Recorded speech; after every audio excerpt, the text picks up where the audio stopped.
Welcome to the Mind Your Business podcast that goes straight to the core of what drives entrepreneurial success. I'm your host, Max Fortune, and with over 30 years of experience building businesses and guiding others to do the same, each week we explore the mindsets, strategies, and real-life stories that distinguish thriving entrepreneurs, delivering the candid insights you need to elevate your business and reach new heights. Now, if you have tuned in and received just one piece of advice that you can use to make your business journey a little easier, make sure you like, follow, and subscribe to Mind Your Biz Expert. And you can do that on YouTube or whatever platform you're watching or listening to this podcast on. It's just a little thing you can do that goes a long way to keep this podcast going. So pause now and just do it. Thank you. Today, I'm joined by Melvin M. Coleman, President and CEO of the Atlantic Black Chambers, an award-winning organization representing over 1,200 entrepreneurs committed to building competitive, profitable, and sustainable Black-owned enterprises. Now, under his leadership, the Chamber earned the 2024-2025 Chamber of the Year Award from the U.S. Black Chambers. Melvin is also a founder of EWM Group, a registered investment advisory firm. He's a U.S. Navy veteran and a leader whose mission is clear: increase Black ownership and control of significant, successful enterprises. But before we dive into our conversation with Melvin, let's set the stage with our Mindset Minute. Ownership without structure is temporary. Growth without protection is fragile. This week, I want you to stop asking how to make more money. Start asking how to institutionalize what you build. Are you structured? Are you protected? Are you capital ready? Melvin, let's begin with defining real ownership. I want to, again, thank you for being here today. But let's begin with defining real ownership in today's economy.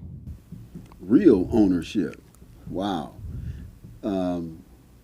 Ownership, to your point, that has structure, sustainability is the critical thing, and we've experienced that not so long ago. Black-owned businesses did not survive the pandemic to the tune of like over 40% failed. So real ownership is ownership that is sustainable, strong enough to survive or navigate the treacherous waters of a business world that can be very unkind. So when I think about what is real ownership, lasting, you're going to be here, you're going to have a legacy, something to pass on to the next generation. Yeah, for sure. And so what does, in your mind, increasing Black ownership and control really mean? That's something that you kind of have there. So what does that mean to you?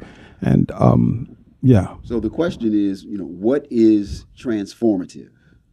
So we need transformation.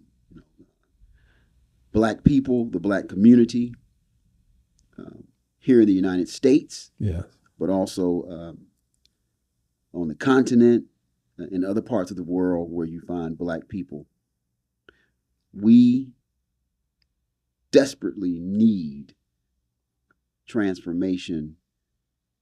And what I mean by that is ownership. There's that word again. Ownership and control of significant enterprises. See, what has been historically true for us, our ancestors, always a source of labor. Yeah. And then even, say, more recent times, always the employees.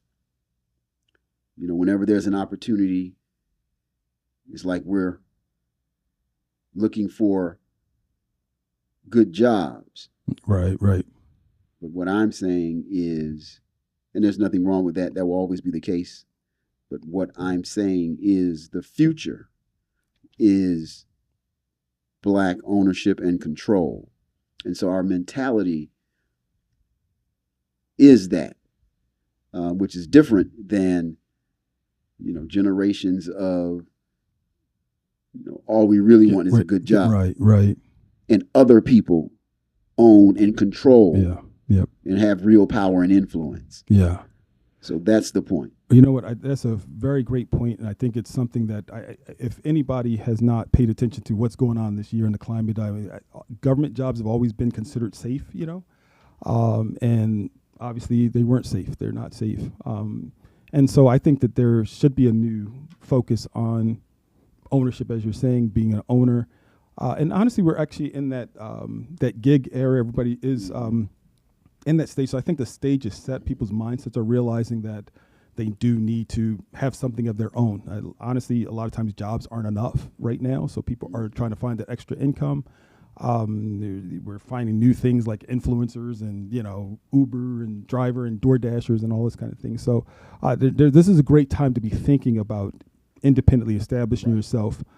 So Melvin, like I said, you make some really great points with this, and it's a shift of focus and mindset. And I think anyone watching TV or anything else right now is understanding that there's got to be some shifts in some mindset for a lot of us. So, in your opinion, what mindset shift must entrepreneurs make to move from kind of like hustle to institution? So, right now we're challenged to really come together and build and grow together. We have a situation, a reality of individuals. Yeah. We're a massive conglomeration of individuals, talented, gifted people, and we have to begin to understand that we've got to embrace one another and come together, and one becomes two and two becomes four. Yeah, yes.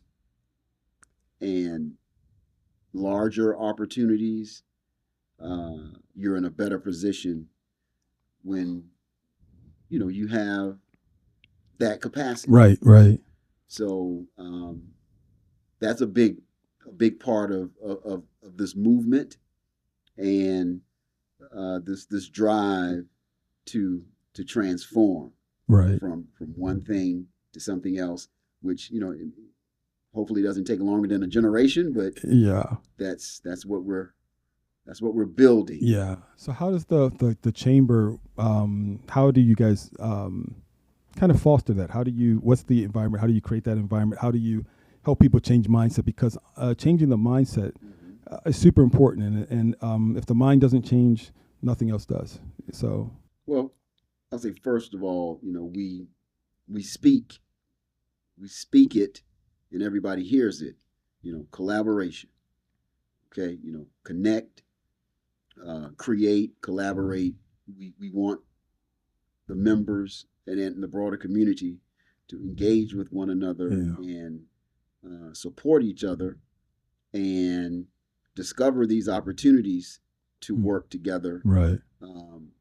And build, together. So it is a spirit of cooperation and a spirit of collaboration in this whole network that we've established, not just here in Atlanta, but as you know, the ABC expands across the country and definitely now in these recent years, all over the world. Right. So we're operating within the whole diaspora.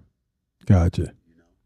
Yeah, no, I think that is super important. I think it's something that a lot of other nationalities do well. I think we used to do it better, but we got to come back and do it better because I think, yes, we have become individuals and want to just be that Lone Ranger person who just gets it all done themselves. But there's so many opportunities that are missed that way. Even larger contracts, ability to get larger things or attach yourself to larger things because maybe there's some other agencies that you can bring on to help you win a contract because they're good at something that maybe you're not. And it's and partnerships are important. And I think some of it is we have to definitely get to the point where we're trusting each other in business and that we're gonna do things. So it's things that are just super important. And I'm just glad for the chamber to do that, to be fostering that. And I do want to kind of go into ask, how does the Atlanta Black Chambers really kind of function as economic infrastructure? How does it foster that? How does the chamber Yeah, foster? like I guess almost the or let me rephrase it this way: is kind of how you're fostering this environment that you're talking about, as far as even inclusion. At a time that we're experiencing exclusion, if that makes sense. So, Well, the way the chamber operates, all of our events and activities lay the groundwork, if you will, for the magic to happen, because we're bringing us together. yeah, And whenever we have the opportunity to come together, it's just an organic thing that happens. You can feel the energy in the room.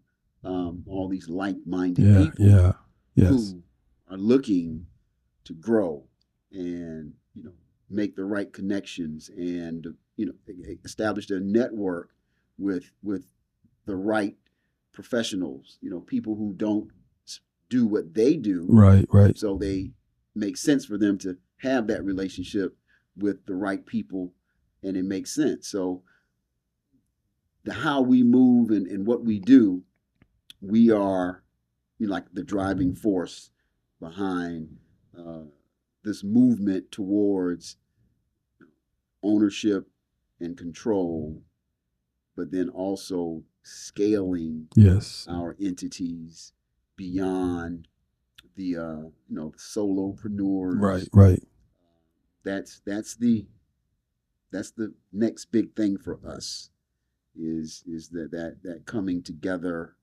and then being able to pursue bigger opportunities, because we have increased capacity, because it's me, you, yeah, yeah, this one and that one, and we formed something that will allow us now to compete at a higher level. yeah. I agree with that 150%. And what I also will say is when I've been here in Atlanta for not even quite 3 years yet, and coming here, I've lived in 3 other states here. The Atlanta Black Chamber made it super easy to kind of find events. You guys do a great job, I think, of promoting the events that you have. So if anybody wants to find out an event, it's very easy to find out. You guys put a lot of things out there, which is great. And then attending the events were, I don't know, I just felt it being a very welcome environment. You know what I mean? So it was just very easy connecting. And honestly, I lived in Chicago for a little while, but I grew up in Maryland, and Chicago's a completely different place than Atlanta when it comes to networking and connecting with people. So it is great. And then, like I said, the chamber just fostered a lot with the events. It's not one thing a month. I mean, it's a lot. It's hard to get to everything. There's so much going on. It's hard to get to it all. It is not designed for you to try to attend everything. It is designed with so many options, because people have different interests. Right. And so you may see something that really interests you, and you're like, oh, wow, I got to be there for that. But then you see a couple of things that you really don't have so much interest in. But then there's, 500 or 1,000 people saying, that's what I've been waiting for. Right, right. So we put it all out there, and people invest their time where it makes the most sense for them, based on their business interests, their business objectives. And so from that standpoint, it does work. And if I could just mention, you said you lived in other places. So the entrepreneur ecosystem in Atlanta, about 50 plus years now, this is where, it happens in a big way. Right, right. The legacy of the Black business community goes all the way back, even prior to the 1970s, because, that's what produced a Maynard Jackson. I mean, he grew up here, prior to the 1970s. He was elected the first Black president in 1973. But once he was elected first Black mayor of Atlanta. Okay. Once he was elected, then, man, that was the game changer, and it has not been the same ever since. Wow. because he made sure that the opportunities in the city, there was going to be inclusion of, at that time, diversity. It was black and white. So the minority businesses were black business owners. Right, and, right. And so they were able to get opportunities that they were excluded from for many decades. Yeah, and that's important, getting a seat at the table. So I do want to ask you, kind of like with the chamber, there's a lot of committees and affinity groups, and so kind of what part do they play in creating the competitive advantage that exists out there? So our structure allows us to focus on specific groups based on demographics, and the ladies love to get together and do their thing. So we created something called the Women's League, and it is the biggest, most powerful component to the organization, because that's how black women roll. Right, right. But you have the Women's League, you have the Young Entrepreneurs Collaborative, you have the Veteran Entrepreneurs Group, and then you have the South Metro and the North Metro here in Metro Atlanta. And so those 5 affinity groups, they do their own events and activities, and so they attract people based on those demographics, what's bonding them. Right. So I am a veteran of the United States Navy, and so the Veteran Entrepreneurs Group, they like to get together and be in the same room, and the Army's yelling and the Navy is saying, be quiet. So, but they're great business people in terms of being business owners and with ambition, and they want to support each other. So it made good sense for us to create groups just to capitalize on what already exists. Right. And knowing that their interest and passion in wanting to support each other, these particular groups. So that's worked out great for us. But I would say our structure is kind of hard to duplicate. Mm. You can make an attempt, but you've got to have the leadership and the talent and the time and everything to make it all work. And so, we're blessed to say that somehow we pull it off. Well, I think that it's super important, and I know that, or I actually like you to because you kind of just touched on something really good. And so, how does chamber affiliation, being affiliated with the chamber, enhance the credibility for contracts and capital for business owners? So we have programs and initiatives that position our members for success in that process, where we understand that. So half of it is we're not getting access. There are those who don't want to see us get these opportunities that we deserve. And then there's this other half, which is we've got to be ready. Yeah. We've got to have the necessary things in order so that we become viable candidates for these opportunities. So the chamber has a part to play in the preparation, in getting our people in position for success. And then there's the advocacy, like, hey, we're ready for these opportunities. We will not be denied. So there's 2 things going on there. And you know what? I think it's really a great reason why even strategic alignment matters, and with the chamber, the Atlanta Black Chamber. And I actually wanted to kind of also bridge in the strategic alliance that we're talking about, that we've been talking about with the chamber as members, and you talked about access and things like that, and get biz credit, and I wanted to kind of talk about that complementary aspect to the chamber, and get your opinion on what you feel like, or how you feel like that kind of does go to strengthen the capital readiness and structural positioning? I truly believe business credit is like, the secret sauce. It's and to some people it is a secret. They don't Yeah. know Yeah. about it. They don't Yeah. understand it. It's Yes. like a mystery. um, but as you well know, no serious uh, business or business owner is operating on their personal credit. They are absolutely Yeah. leveraging the fact that they have a whole business credit profile and able to do business based on the fact that they have that business and they have some history and track record of being able to meet their financial obligations as a business. Right. So the sooner our businesses and business owners um, enter into the world of business credit and operating in that fashion, it creates or positions them Right. to access capital um, and compete on the same level as so many other businesses. So it's one of those fundamental things that you must do if you're serious. Right.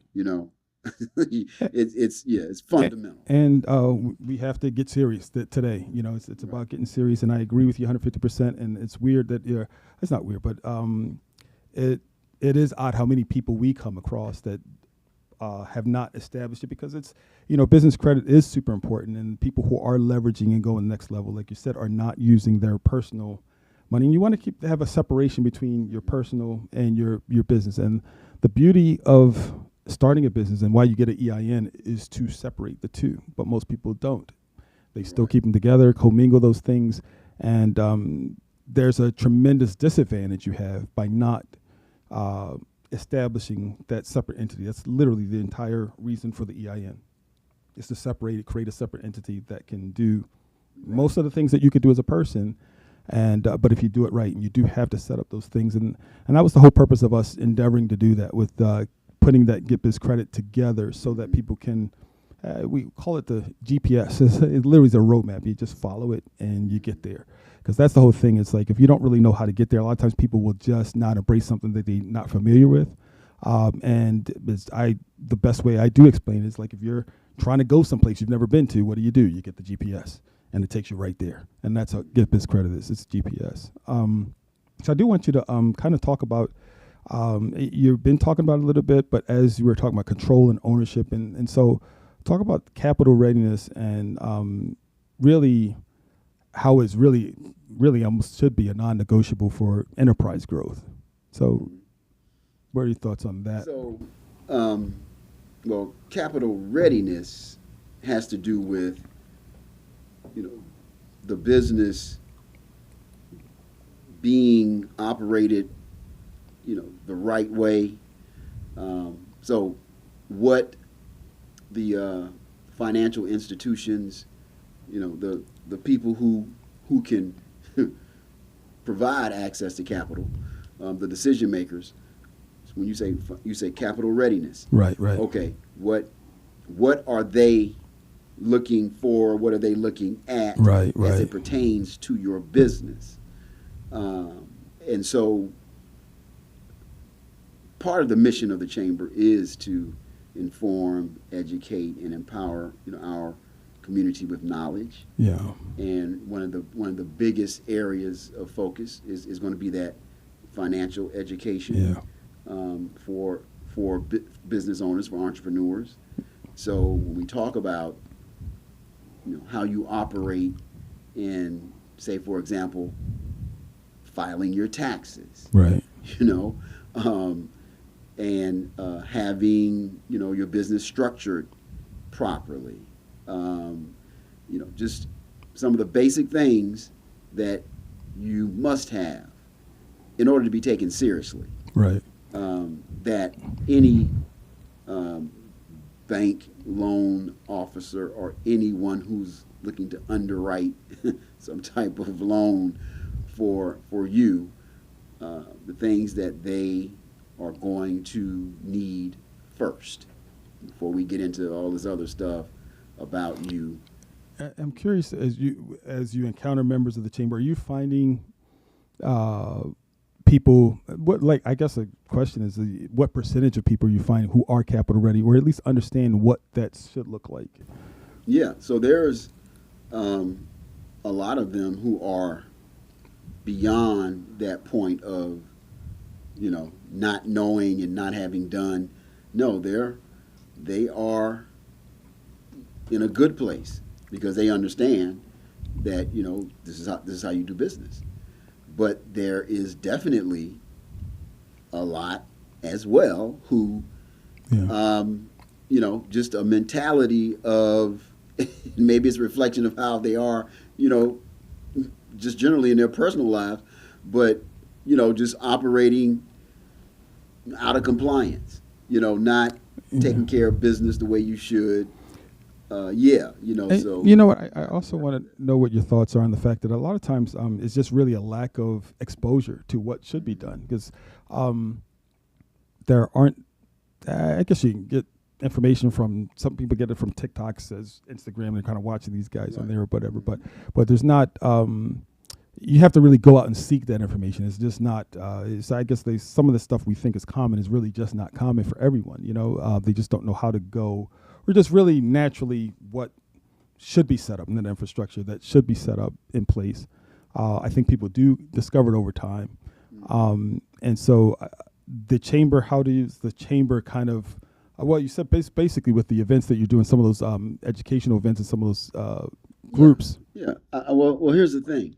The chamber is like the source where you come, you engage, you meet people, people who are further along in their journey than you, and they can share things with you that are going to be helpful.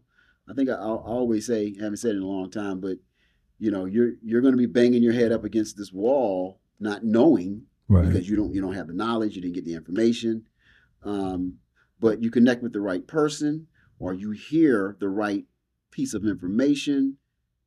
So you're getting access to information, access to knowledge when you connect with an organization like, say, the Black Chamber, and there are Black chambers all over the country, and that's why they exist, to help the, say, more inexperienced, say, entrepreneur who just has a dream and ambition and knows they want to do something, and they're really like, okay, you need structure. Okay, you need to, did you register here?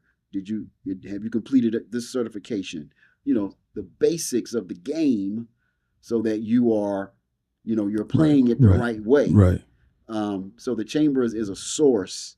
That's why people come to the chamber, because they're seeking knowledge, and they know they need to be in the room with the right people.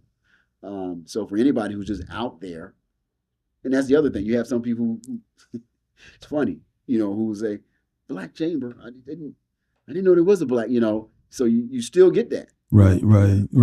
Not as much as we did prior to the summer of what was that, 2020, 2021? George Floyd. Right. Man, that woke a lot of people up. They started to look for everything that was black. Right. It was it was a real spiritual awakening there. Yeah, that's awesome, and I think it's definitely important for that the chamber does foster that environment for connecting, for getting information, and getting access to information, because that's really is the thing. It sounds cheesy and corny, but information is power. It really is. You need it. The more of it you have, the better you're able to go out there, and it's nothing wrong with getting someone else to offer you information. There's no reason you have to go and figure out everything on your own. And I think that's, again, like you said, why the chamber exists, to bring people together. So if you are a business that are out there on your own, it makes sense to come in to the fold. And there's a ton of resources that people just don't know about, they don't tap into, and many of those resources are free. And you would hear a lot of that being shared if you were engaged, with the chamber. You came out to an event or you on one of our virtual, just listening, like, oh wow, what, oh man, I didn't know that. That, and that's why people tap in because they know all that information is going to be coming. Like, oh wow. And so I've been on your Tuesday talks, quite a few of them. They're really, really. I think it's a great way to start your morning or your day. And I think just sometimes just being able to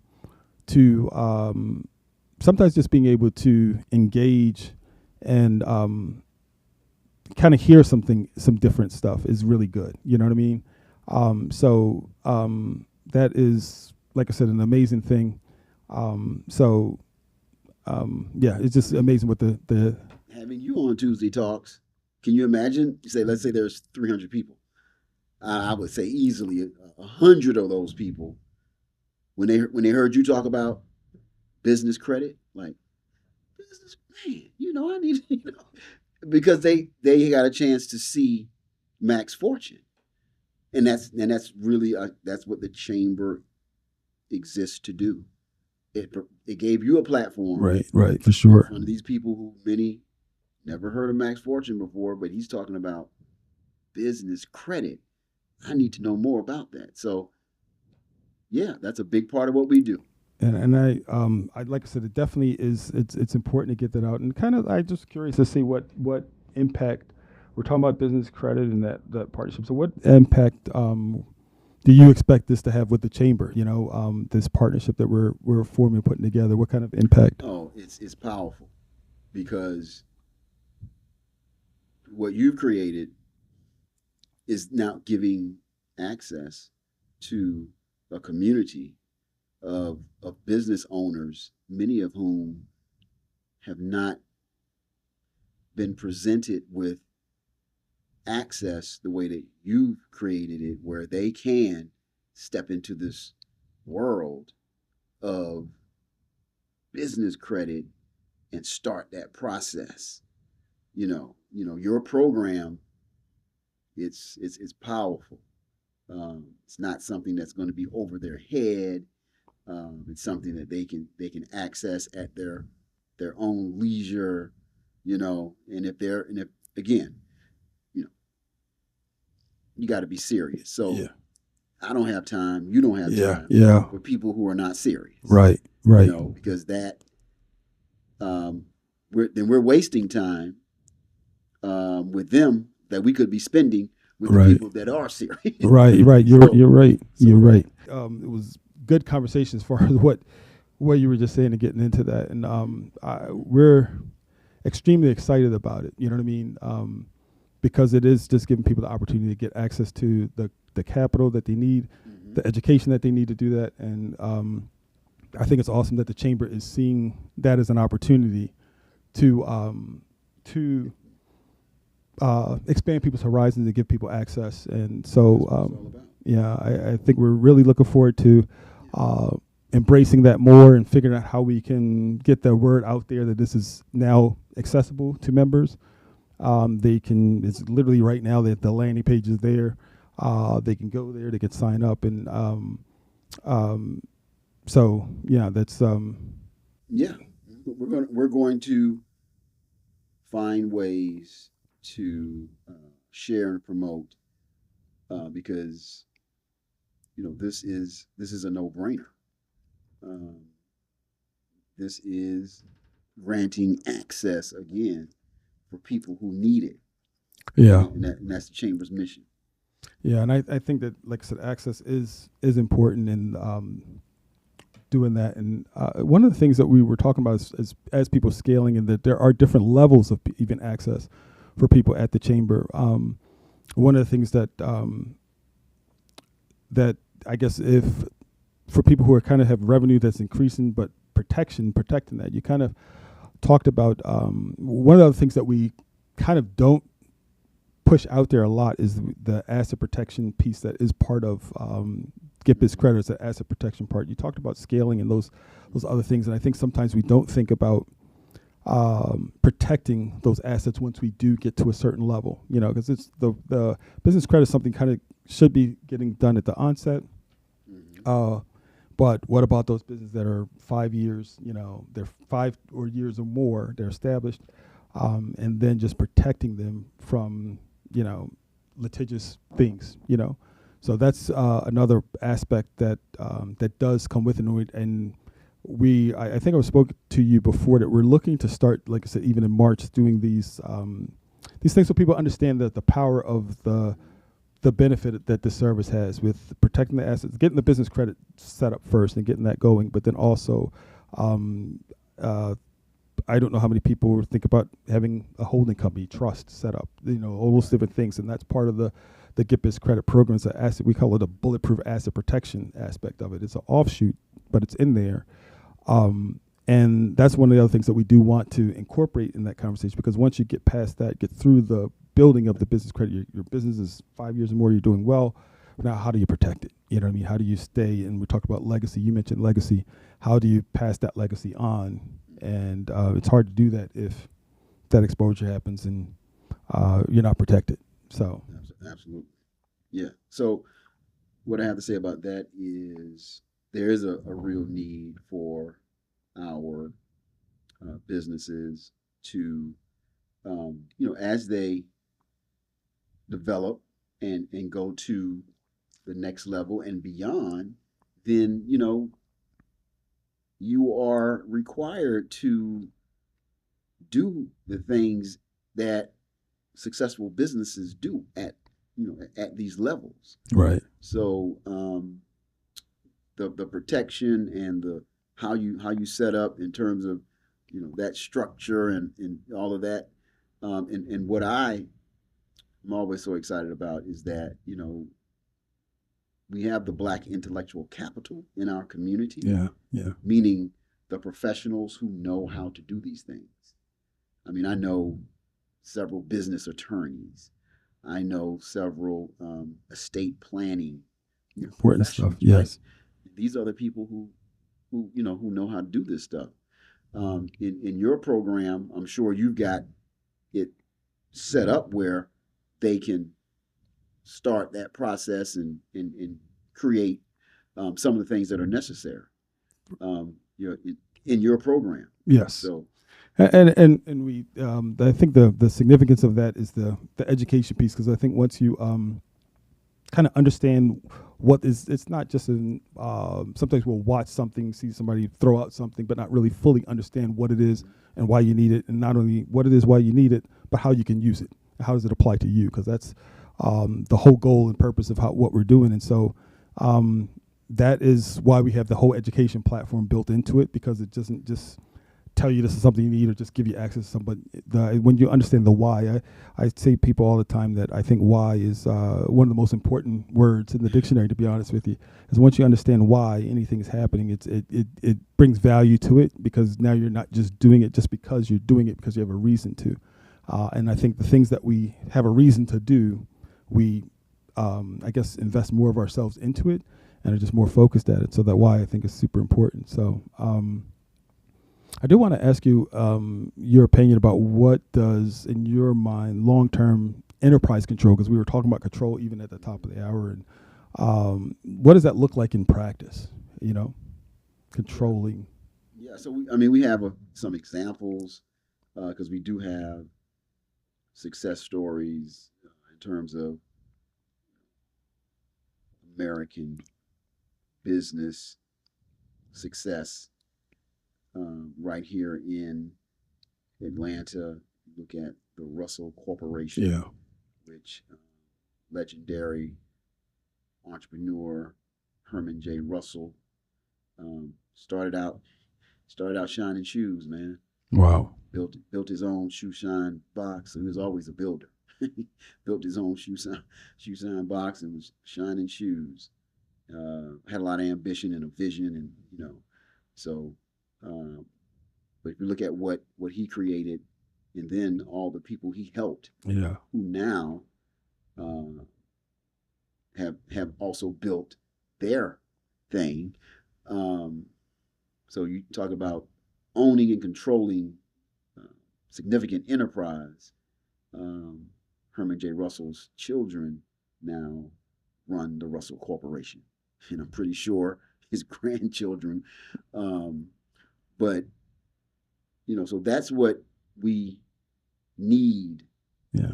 and that's the transformation, because he mentored other successful business owners, um, other folks who now have their own construction companies and who have built and done significant things. Wow. He mentored, individuals who are, commercial real estate brokers among the biggest and the best in the country.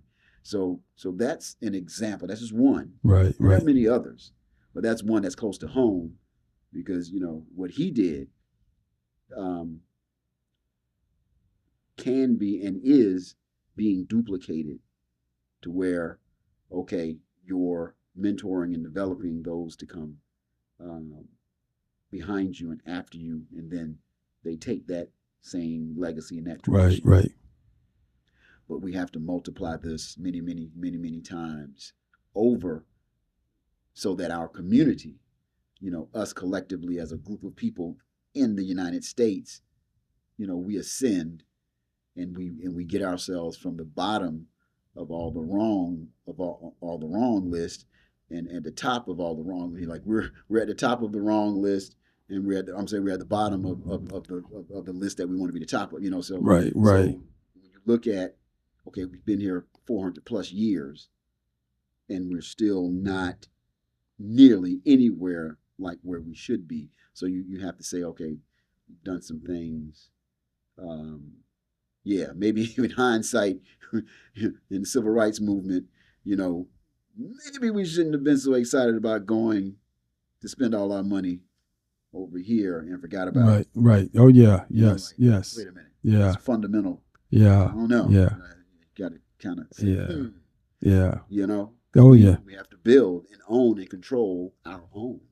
I agree with you. I agree with you. So that actually begs the next question, which is what happens when 1,200 structured, capital-ready businesses move strategically together? What does that look like? Oh wow, um, that's powerful. That is what we're working so hard for, and why we're building together. Atlanta is like a beacon, um, for Black people all over the world. That's why so many come here, Yeah. and they're seeking to tap into this powerful ecosystem. Yeah, the Atlanta Black Chambers is here, but there's several other Black organizations that have a powerful mission, and they're having a tremendous impact as well. And it's all a part of the ATL experience. So many people come here, and they say, "Wow, it's not necessarily like this where I come from." Yeah. you know, Yeah. y'all take this for Yeah. granted. Yeah. Yeah. I Yeah. see this many Black professionals. Yes. Yeah. There's a Black owned everything here. What's going on? So, but that goes back, like I said, that's 50 plus years of Atlanta, the city of Atlanta, being inclusive, and opportunities were, um, available, and it happened here. Same thing could happen in other places, but they didn't have that leadership. Hmm. It was just not the same. Yeah. So, how could Atlanta become that national model? It probably is already but how could it become the national model for protected Black enterprise growth? How could the chamber foster that? Through education, um, making sure that our business owners know, what they should be doing, and then how it's available to them. They have access to do the right thing, for their business, um, and success breeds more success. I agree. I agree. There's an expectation here, or there's you'll see things here, and it's like no big deal, because Right. you're Right. accustomed and you're used to it. That's why people from other places will sometimes say to me, like, you guys really take, y'all take this for granted. Where I come from, we don't see, this type of Right. people. No. I literally had a guy said when he arrived here, he knew Atlanta was different when he was at the airport. He was like, I saw black people in charge of all kinds of stuff, man. Where I come from, black people not the, they were, man, this person was the manager and that somebody else was doing. And this was all that he hadn't even gotten into the city. He was at the airport. Wow. He was like, yeah, you can see it as soon as you get here. It's different. Wow. Yeah, that was interesting.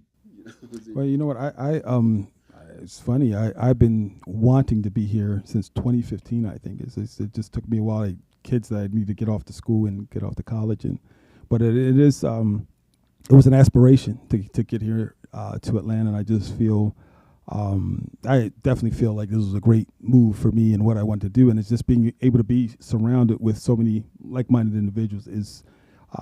I think maybe people who have grown up here maybe do take it for granted, but this is a place where a lot of people do come.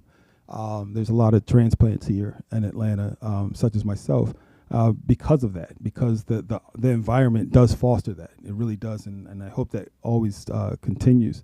I do want to ask, what is kind of like your long-term vision for chamber-led economic transformation? What does that look like? So, I guess really simple. It does look like larger scale black enterprise.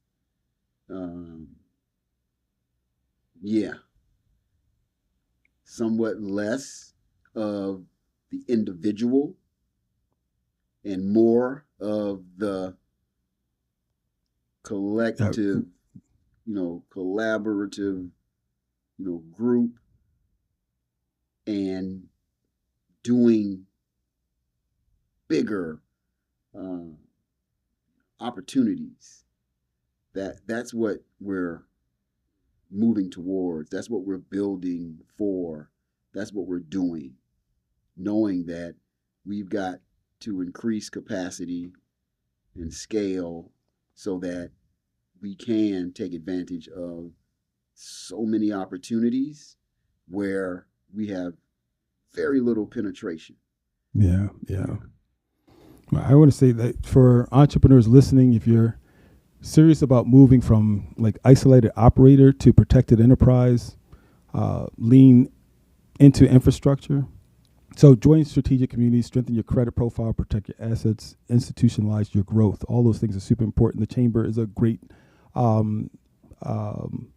source of all of those things. And the thing I do want to do is we have this kind of mind your minute thing is we're kind of coming around close to the close.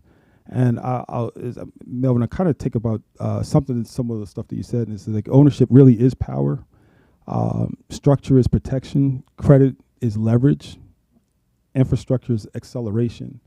So audit your business this week and decide, are you building income or are you building an institution? Super important to think about. You know what I want to say, Melvin, actually, we're kind of, before we kind of wrap, but we're kind of getting close to in the wrap. This time has just gone by like it's been like 10 or 15 minutes, It's going by good. I really have appreciated everything. But it has been an absolute pleasure having you on the show today. And so what I do want to do is give you the opportunity for our listeners who want to learn more about the Atlanta Black Chambers and Capital Readiness initiatives. Where can they connect with you? Where can they connect with the chamber? Yeah, so our website is the name of the organization. I would say don't forget the S on Chambers. Atlanta Black Chambers.org is the website. And you will see the different committees and affinity groups. There's a events calendar. You will see the upcoming events, I think, over the next, 30 days or whatever. So that's definitely something you want to do. But also follow us on social media. The name of the organization, Atlanta Black Chambers, Facebook, Instagram, LinkedIn. Follow the chamber on social. You'll see a lot of the cool stuff that we do, some of the images from some of the experiences and all that.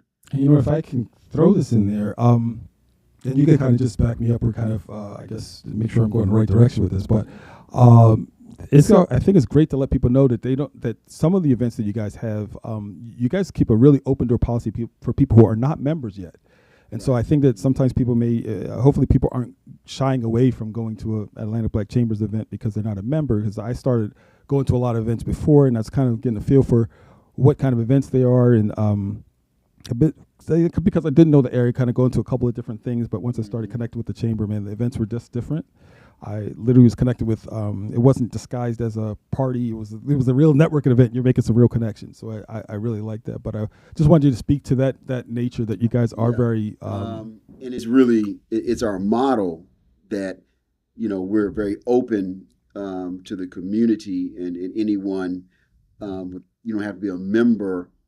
We do have some members only experiences, but most of our stuff is open to anyone, because it does allow people to come and experience the chamber. Right. Like, oh wow, this is really, really cool. But then you must realize that the people you see on stage or the people you see in the spotlight, those are members. So, you come to a chamber event and you have a great time, and then, you may have, you may be on Tuesday Talks and you see a member who's in the spotlight talking about who they are and what their product or service is. Similar to our host, Mr. Max Fortune. Yes, because he's a member of the chamber, he was able to do that on Tuesday Talks. So people come to Tuesday Talks, they're not members, but guess who they see? Members. They see members. Yeah. So that model works really, really well because it allows people access to come in. Right. Then they want more. Well, of course, the more. Similar to the Get Biz credit program. You know what? I like that transition there. It is exactly like that. That's why I think this. I want to tell you something. I really am ultra excited that we have brought these things together because they fit like hand in glove. I mean, businesses need these two things. It's just I think they fit together very well. So I thank you guys for welcoming the opportunity and seeing that it is a great member benefit, and that's what it's kind of we're hoping to that more members even see it as that. It's something that they get for being a member of the chamber. They're getting that access to being able to build that business credit, and and they can do it. They could start building it, and you don't have to pay to do that. You can get started. You can get in there, build your account, and start getting everything ready. But once you're ready to start engaging with some of the vendors on there, then there is a fee to do that, a membership fee to do that, and there is, if you're a member of the chamber, there's a 50% discount for that. So there's some great things, so you can get started, kind of like how you guys do. You kind of let people in and take a look and see, whoa, this is pretty good. This is pretty cool. I really see the value in this. And so I think that synergy, that synergistic relationship, I think is going to really strengthen a lot of people. And taking back to something you said at the beginning of the show, is that the importance is we have to come together. And honestly, if one person's got 100,000 by themselves, but 10 people putting that 100,000 together, that's $1 million. It makes, so it just is, and that's probably low numbers, but you get the point. It's scale, right? Yeah, it's right. And so even with building business credit, you should be able, if you do it right, you follow our program, like I said, follow that GPS. Within 6 to 12 months, you're having access to that kind of capital, six figure. Like I said, you need more, but it's a good starting point, and especially if it is separated. We were just speaking with another gentleman his goal is to get a fleet of vehicles there, and he wants to be able to do that. And again, if you definitely want to be putting that on your personal credit, and you want to be able, all businesses benefit from being able to have everything separate and apart. I feel like we could talk for another whole hour, and I know we don't have time. You might even be thinking about the traffic in the back of your mind. I don't know. Maybe so. I don't know, but I don't want you to think about it right now. We want to close it. I'm sorry. Darn it. Darn it. Listen, I want to say thanks for sharing, and for all of you tuning in. And if you want to keep up with me, Max Fortune, and stay connected with the Mind Your Business podcast, you can find me on all social media platforms at Mind Your Biz Expert, as well as on YouTube and all the major podcast platforms. So make sure you subscribe and follow and keep the conversation going. We'd love to hear from you. You can also submit business ideas, questions, or even topics for our Pitch Perfect segment. segment, reaching out to us on social media. So engage with the community and let's continue to build together. Until next time, stay sharp, stay focused, and always mind your business. See you in the next episode.